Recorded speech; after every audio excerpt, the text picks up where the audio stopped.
सुरू करू का?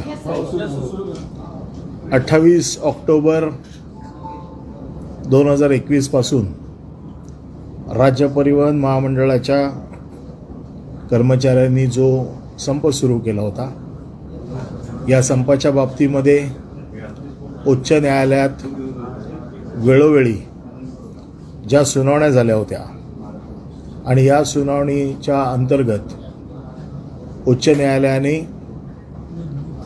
त्रिसदस्यीय समिती नेमून कर्मचाऱ्यांची जी प्रमुख मागणी होती की राज्य परिवहन मंडळाच्या कर्मचाऱ्यांचं राज्य शासनात विलिनीकरण करावं,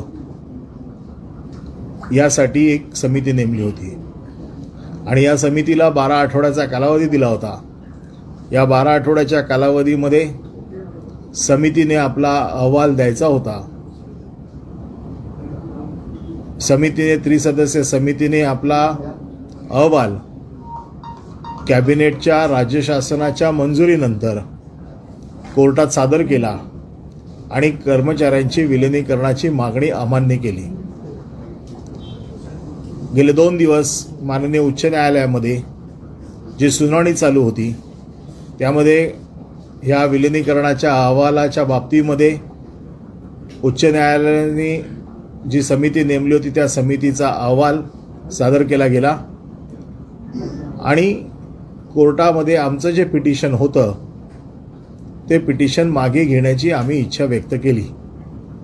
गेले 5 महिने हा जो संप चालू होता, यावर माननीय उच्च न्यायालयाने काल सर्व कर्मचाऱ्यांना कामावर रुजू होण्यासाठी सांगितलंय. काल त्यांनी असं सांगितलं होतं की 15 मार्चपर्यंत आपण कामावर या, 15 एप्रिलपर्यंत आपण कामावर या आणि जे कर्मचारी ज्यांच्यावरती आम्ही शिस्तभंगाची कारवाई केली होती, या शिस्तभंगाच्या कारवाईच्या बाबतीत राज्य सरकारचं काय म्हणणं आहे याबाबत विचारणा केली होती. परंतु यापूर्वी देखील महाराष्ट्रातील जनतेला आणि 7 वेळा आवाहन करून देखील त्यापैकी काही कामगार आले, बरेचसे कामगार आले नाहीत आणि म्हणून कोर्टाने आम्हाला काल असं विचारलं की आपण त्यांची नोकरी जावी असा कुठलाही प्रयत्न होता कामा नये, त्यांची नोकरी शाबूत राहिली पाहिजे. आपलं काय म्हणणं आहे यावर आम्ही आमचं म्हणणं आज मांडलं की आम्ही कधीही कर्मचाऱ्यांची नोकरी जावी म्हणून आम्ही कुठलाही प्रयत्न केला नाही. शिस्तभंगाची कारवाई शेवटी आम्हाला प्रशासन म्हणून करावी लागली, परंतु आम्ही 7 वेळा कर्मचाऱ्यांच्यासाठी ही विंडो ओपन केली होती की जे कर्मचारी कामावर येतील त्यांना कुठलीही कारवाईला सामोरं न जाता त्यांना आम्ही कामावर घेऊ, असं आम्ही 7 वेळा सांगितलं होतं. आपण जर म्हणत असाल तर यावेळी देखील आम्ही कुठलीही कारवाई न करता कर्मचाऱ्यांना कामावर घेऊ अशी आम्ही कोर्टाला हमी दिली आणि त्यावर कोर्टाने 22 तारखेपर्यंत सर्व कर्मचाऱ्यांनी कामावर यावं, कामावर रुजू व्हावं, आपण कुठलीही त्यांच्यावर कारवाई करू नये असं आम्हाला सांगितलेलं आहे. आज कोर्टाचे आदेश झालेले आहेत.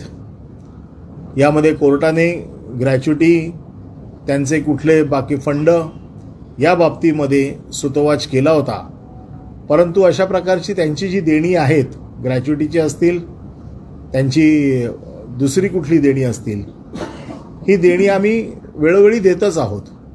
गेल्या 2 वर्षाच्या कोविडच्या कालावधीमध्ये एसटी महामंडळाची परिस्थिती, आर्थिक परिस्थिती प्रचंड नाजूक असल्यामुळे काही वेळेला थोडंसं मागे पुढे झालं असेल, परंतु कुठली देणी आम्ही नाकारली नव्हती आणि त्यामुळे त्यांची ग्रॅच्युटी, आणखीन कुठलं आणि PF या 2 गोष्टी आम्ही सतत देतोय. कधी त्याच्यामध्ये आम्ही त्या दिल्या नाहीत असं झालेलं नाही आहे. त्यामुळे मला असं वाटतं की गेले 5 महिने हा जो काही संप चालू होता, कर्मचाऱ्यांचं देखील प्रचंड मोठं नुकसान झालं आहे, एसटीचं देखील नुकसान झालं आहे. आज आपल्या माध्यमातून पुन्हा एकदा मी कर्मचाऱ्यांना विनंती करतो की हायकोर्टाने जे निर्देश दिलेले आहेत त्याप्रमाणे आपण कामावरती रुजू व्हावं आणि एसटी पुन्हा एकदा महाराष्ट्राच्या जनतेसाठी पूर्ववत पदावर यावी अशी विनंती आपल्या माध्यमातून मी करतो. 22 तारखेपर्यंत जे कर्मचारी रुजू होतील त्यांच्यावर कुठल्याही प्रकारची कारवाई होणार नाही हे ठाम आहे. असं आम्ही आज कोर्टाला पण सांगितलं. याच्यापूर्वी देखील 7 वेळा सांगितलं होतं. आज कोर्टाला आम्ही सांगितलेलं आहे की 22 तारखेपर्यंत जे कर्मचारी कामावरती हजर होतील यांच्यावर कुठलीही कारवाई आम्ही करणार नाही. ज्यांच्यावर कारवाई झाली कालच कोर्टाने सांगितलेलं आहे की जे कामगार कोर्टाने दिलेल्या मुदतीत हजर होणार नाहीत त्यावर कारवाई करण्याचे तुमचा मार्ग मोकळा आहे. त्यानंतर जे कर्मचारी कामावर येणार नाहीत त्यांच्यावर आम्ही कारवाई करू. आणि प्रवाशांचा जो त्रास झालेला आहे, प्रवाशांना जो गेले 5 महिने त्रास सहन करायला लागला आहे, त्याच्याबद्दल सरकार काय म्हणतंय किंवा कोर्ट काय म्हणतंय? या बाबतीत आम्ही कोर्टाला वारंवार विनंती केली की महाराष्ट्रातील जनतेला, विशेषतः कॉलेजमध्ये जाणाऱ्या मुलांना, शाळेत जाणाऱ्या मुलांना, सिनियर सिटीजन्स जे आज आमच्या या योजनेचा फायदा घेतात यांचं प्रचंड मोठं नुकसान झालेलं आहे. एसटीचं आर्थिक नुकसान झालेलं आहे. ही वारंवार आम्ही कोर्टाकडे ही मागणी करत होतो, परंतु कोर्टाने या बाबतीत गेले काही दिवस निर्णय दिले नव्हते. आज कोर्टाने हा निर्णय दिलेला आहे. आता या बाबतीत देखील विचार करावा लागेल सरकारला की हे जे झालेलं नुकसान आहे या बाबतीमध्ये त्याच्यावरती कसं पुढे मार्ग काढायचा याचा विचार आता करावा. 22 तारखेनंतर कोणती ठोस कारवाई करणार जर ते आले नाहीत तर? 22 तारखेनंतर जर कोणी आले नाही तर आम्ही असं समजू की या कर्मचाऱ्यांना नोकरीची गरज नाही आणि त्याच्यामुळे त्यांना जसं आत्ता आम्ही जी कारवाई केली होती, जे कर्मचारी कामावर आले नव्हते, जे कर्मचारी पूर्वी आम्ही निलंबित करत होतो, निलंबितनं त्यांच्यानंतर बडतर्फ करत होतो आणि सेवा समाप्त करत होतो, ही कारवाई 22 तारखेच्या नंतर चालू राहील. कोर्टाने आदेश दिले नाहीत तर सर, आझाद मैदानात जे आंदोलनकर्ते आहेत त्यांच्यामध्ये कोर्टाचा हा निर्णय आल्यानंतर एकीकडे आनंदाचंही वातावरण होतं, मात्र एका गटाचं असं म्हणणं आहे की गुणरत्न सदावर्ते जी भूमिका घेतील तीच ती भूमिका घेतील, अजूनही कामावर येणारच किंवा संप मागे घेतोय याबाबत कर्मचाऱ्यांनी. आता हा कर्मचाऱ्यांनी ठरवायचं आहे की आपण कोणाच्या विचाराने चालायचं आहे. गेले 5 महिने जे नुकसान झालेलं आहे, त्यांचे पगार जे मिळालेले नाही आहेत, हे पगार आता भरून कोण देणार? आज त्यांची आर्थिक परिस्थिती फार नाजूक आहे हे आम्हाला देखील माहिती आहे, परंतु तरी देखील कर्मचाऱ्यांनी जर सदावर्तेंचं ऐकून जर बाहेर राहायचा निर्णय घेतला तर हा तो त्यांचा निर्णय असेल आणि त्याच्या नुकसानीची जबाबदारी ही सदावर्तेंची असेल. प्रश्न असा होतो की इतके महिने आंदोलन झालं, आंदोलनकर्त्यांचं असं म्हणणं आहे की ग्रॅज्युटी आणि पीएफ जो आहे तो आम्हाला कोर्टामुळे मिळाला. नेमकी ही स्थिती असं ग्रॅच्युटी आणि पीएफ कोर्टामुळे मिळाला असं ते जरी म्हणत असले तरी ग्रॅच्युटी आणि पीएफ हा त्यांचा हक्काचा भाग आहे आणि आम्ही तो सतत देतोय. आजपर्यंत कधी कोणालाही ग्रॅच्युटी आणि पीएफ पासून वंचित ठेवलेलं नाही. हा त्यांचा कायदेशीर अधिकार आहे आणि तो त्यांना मिळतोच आहे. त्याच्यामध्ये काही वेळेला कदाचित मागच्या 2 वर्षामध्ये कोविडमुळे थोडा मागे पुढे झाला असण्याची शक्यता आहे. तरी देखील आत्ताच एमडी साहेब पण हे म्हणतात की तो देखील मागे पुढे झालेला नाहीये. त्याच्यामुळे त्याची वेगळी आम्ही तरतूदच करतो. त्याचा एक वेगळा आमचा ट्रस्ट आहे पीएफचा आणि त्या पीएफच्या ट्रस्टमध्ये आम्ही पैसे पाठवतो आणि त्या ट्रस्टच्या माध्यमातून त्यांना पैसे मिळतात. त्याच्यामुळे हे फेस सेव्हिंग आहे त्यांच्यासाठी. कारण जे काही बाहेर चित्र आहे किंवा दिसतंय, जरी ते आनंद व्यक्त करत असला तरी कामगारांना मनोमन एक माहिती आहे की ज्या विलिनीकरणासाठी 5 महिने त्यांनी आपल्या पगारावर पाणी सोडलं, मानसिक खच्चीकरण त्यांचं झालं, त्यापैकी त्यांना दुर्दैवाने काहीच मिळालं नाही. पीएफ आणखीन ग्रॅच्युटी ही त्यांना मिळतेच आहे. त्याच्यामुळे त्याच्यावरती समाधान मानून गेल्या 5 महिन्याचं नुकसान त्यांचं भरून येणार नाहीये आणि त्यामुळे ह्याच्या पुढे देखील त्यांनी हा विचार करावा. आपण कोणाच्या नादाला लागलोय? जर चुकीच्या मार्गदर्शनाखाली कामगार गेले तर त्यांचं नुकसान होईल, एसटीचं देखील नुकसान होईल. एवढंच आम्हाला कोर्टाने निर्देश दिलेले आहेत. आम्ही कोर्टाने दिलेल्या निर्देशाचं पालन करतोय. जे कामगार कामावर येतील 22 तारखेपर्यंत त्यांना रुजू करून घेण्याची जबाबदारी आमची. आपण जी भरती सुरू केलेली खासगी यांच्याकडनं, कंत्राटदारांकडनं जी भरती सुरू केली त्याचं मग काय स्टेटस असणार? नाही, आम्ही अजूनही 22 तारखेपर्यंत ही वाट बघू. किती लोक कामावर येत आहेत, किती लोक कामावर येणार नाहीत, हे 22 तारखेनंतरच ह्या सगळ्या गोष्टींचा निर्णय घेतला जाईल. एसटी कामगारांची जी दिशाभूल केली आहे त्या अशा लोकांवर तुम्ही कारवाई करणार का? जसं सदावर्तेंवर आपण म्हटलं आहे की त्यांनी दिशाभूल करून कामगारांना हे कामगारांनी ठरवायचंय आपण कोणता नेता नेमायचा ते.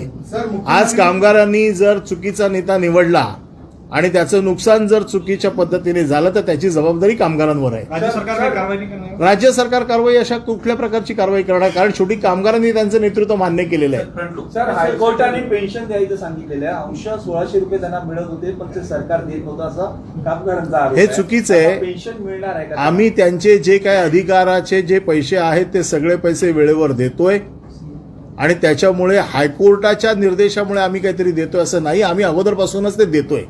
फक्त सदावर्तेनं आजच्या या सगळ्या लढाईमध्ये काही त्यांच्या हाताला लागलेलं नाही आणि फक्त कामगारांना हे सांगण्यासाठी आहे की मी तुम्हाला हे मिळवून दिलं, पण ते आम्ही देतोच आहे पूर्वीपासून. त्यामुळे 5 महिने ज्या कामगारांना वेटीला धरलं, ज्या कामगारांनी जनतेला वेटीला धरलं, एसटीला वेटीला धरलं, या संपाचा जो काही आज निकाल लागला हा कामगारांसाठी काय आशादायी नाही. सर, या पेन्शनमुळे ज्या कर्मचाऱ्यांवरती संपाचा मुख्य मुद्दा होता तो विलिनीकरणाच्या मुद्द्यावरती कोर्टाने काय ठोस भूमिका मांडलेली आहे का? कारण तो महत्त्वाचा मुद्दा आहे. विलिनीकरणाच्या मुद्द्यावरती कोर्टाने कुठलीही आपली भूमिका मांडलेली नाही. कोर्टाने सांगितलं हा शासनाचा धोरणात्मक निर्णय आहे आणि त्यामुळे त्याच्यामध्ये त्या निर्णयामध्ये आम्ही जाणार नाही. तुम्हाला जर याच्या बाबतीत काही न्याय मागायचा असेल तर तुम्ही अन्य मार्गाचा वापर करा. सर, निवृत्ती वेतनाचा लाभ नेमका कसा मिळणार सेवा आहे? समाप्ती सर, निलंबन बडतर्फीची कारवाई आतापर्यंत झालेली आहे, ती मागे घेणार का तुम्ही? आणि हे मी वारंवार सांगितलेलं आहे, हे आजच सांगत नाहीये, कोर्टाने आदेश दिले म्हणून सांगत नाही. याच्यापूर्वी पण 7 वेळा आम्ही कारवाई मागे घेऊन कामगारांना कामावर येण्याचं आवाहन केलं होतं. 5 महिन्यांचे पगार पण देणार का? 5 महिन्यांचे उर्वरित पगार? सुप्रीम कोर्टाचा निकाल आहे, ज्याने काम केलं नाही त्याला पगाराचा अधिकार नाही. त्याच्यामुळे नो वर्क नो पे. सर, पेन्शनच्या बाबतीत थोडी क्लॅरिटी हवी आहे. निवृत्ती वेतन नेमकं किती मिळणार, ते मिळणार की नाही? तुम्ही म्हणता की आम्ही आधीपासून देतो, कोर्टाने नेमकं काय सांगितलं, त्याचा लाभ नेमका कसा मिळणार? नाही, जो काय आता आहे तुमचं ज्या पद्धती आमच्याकडे आम्ही पीएफ कमिशनरकडे पाठवतो. पीएफ कमिशनरकडनं त्यांचे जे काही निवृत्ती वेतन असतं ते जातं.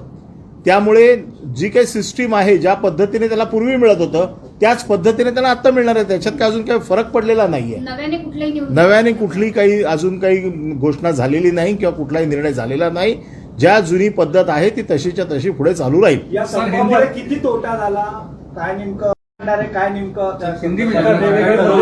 तोटा भरून काढण्यासाठी तोटा भरून काढण्यासाठी आम्ही राज्य शासनाकडे एक तर मागणी केलेली आहे. राज्य शासनाने देखील आम्हाला हे सांगितलेलं आहे की पुढील 4 वर्ष जी काय आपल्याला आर्थिक अडचण येईल त्याच्यामध्ये राज्य सरकार आम्ही मदत करेल. त्याचबरोबर पुढच्या 4 वर्षाचं एक साधारण आम्ही रोडमॅप तयार करतोय की पुढच्या 4 वर्षामध्ये एसटी महामंडळ स्वतः कसं सक्षम होईल, त्या बाबतीत ज्या वेगवेगळ्या उपाययोजना आहेत त्याच्या बाबतीत वेगळी एक प्रेस घेऊन मी सांगेन ज्यावेळेला हे सगळं नक्की होईल त्यावेळेला. और अब साहब हिंदी में जानना चाहिए, महाराष्ट्र के विरुद्ध जो एसटी स्ट्राइक चल रही थी उसको लेकर राज्य सरकार ने क्या फैसला किया? जो 28 अक्टूबर से एसटी का स्ट्राइक चल रही थी, उस स्ट्राइक को लेके हाईकोर्ट में जो अलग अलग डिसीजंस हो रहे थे, तो उसमें आज ये डिसीजन ऐसे हुआ है कि 22 अप्रैल तक सभी का वर्कर ने ज्वाइन करना चाहिए. जो वर्कर 22 तारीख तक ज्वाइन नहीं करेंगे उसके लिए एसटी महामंडल को जो कार्रवाई करनी है, उचित कार्रवाई करनी है, वो एसटी महामंडल कर सकता है. एसटी के वर्करों को हमने 7 बार इसके पहले ये विंडो दिया था कि आप ज्वाइन हो जाओ, हम आपके ऊपर कोई कार्रवाई नहीं करेंगे. जो 3 सदस्यीय समिति थी, जो 3 सदस्यीय समिति का जो रिपोर्ट था एसटी के विलीनीकरण को लेके कि एसटी के वर्कर का विलीनीकरण महाराष्ट्र शासन में होना चाहिए, मर्जर होना चाहिए, उसका फैसला आ चुका है. इस फैसले से इस 3 सदस्यीय समिति ने ये कहा है कि ये पॉसिबल नहीं है कि एसटी के वर्करों को महाराष्ट्र शासन में विलीनीकरण किया जाएगा. 5 महीने की इस स्ट्राइक में आज वर्करों का बहुत बड़ा नुकसान हुआ है, एसटी का भी बहुत बड़ा नुकसान हुआ है, महाराष्ट्र की जनता का भी बहुत बड़ा नुकसान हुआ है. आज ये स्ट्राइक खत्म करने के आदेश महाराष्ट्र के हाईकोर्ट के उच्च न्यायालय के न्यायाधीशों ने दिया हुआ है. अब एसटी के वर्करों का ये कहना है कि हमारा ये कहना है कि एसटी के वर्करों ने ज्वाइन करना चाहिए.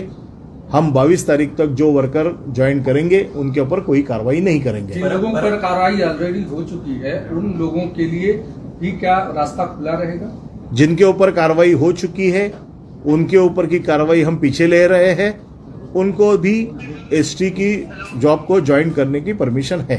सर, एक दूसरा विषय है किरीट सोमैया को लेकर जिस तरह से शिवसेना सड़कों पर उतर के उसकी गिरफ्तारी की डिमांड कर रहे हैं, क्या कहना चाहेंगे? जिस तरह से किरीट सोमैया ये जो गलत आरोप कर रहे हैं उसका विरोध तो जरूर होगा, क्योंकि उनको तो खुली छूट नहीं है कि कोई भी वो कुछ भी कहे और सब लोग चुपचाप बैठे रहे। धन्यवाद। सातव्या वेतन आयोगाचा लाभ एसटी कर्मचाऱ्यांना मिळणार नाही। या बाबतीत कुठलाही निर्णय झालेला नाही।